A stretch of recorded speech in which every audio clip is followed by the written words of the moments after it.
My name is Kathryn Miller, and I'm the Publishing Services Librarian at the National Institute of Standards and Technology. I'm here to talk about our process for creating an inclusive language guidance for our publications. To put this work in context, the NIST mission is to promote U.S. innovation and industrial competitiveness by advancing measurement science, standards, and technology in ways that enhance economic security and improve our quality of life. The NIST Research Library supports NIST's information needs while also serving as publisher of the NIST Technical Series and preserving NIST history.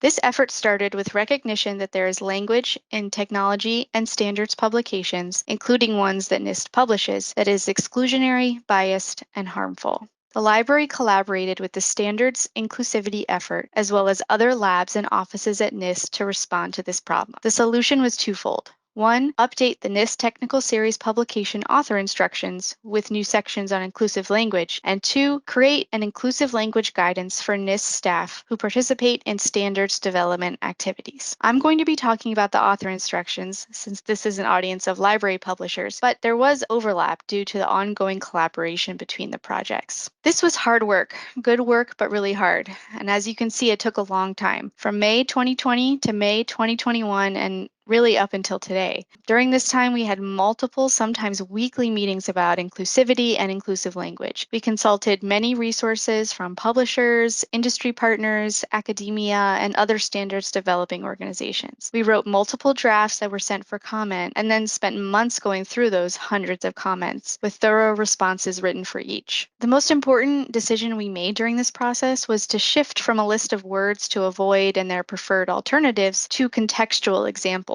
of how and when to rewrite sentences using more inclusive language. Rather than prescribing fixed rules, we wanted to emphasize the importance of writing in plain language and ask our authors to think about the intended meaning behind any colloquial or vague words and phrases that they wanted to use in their publications.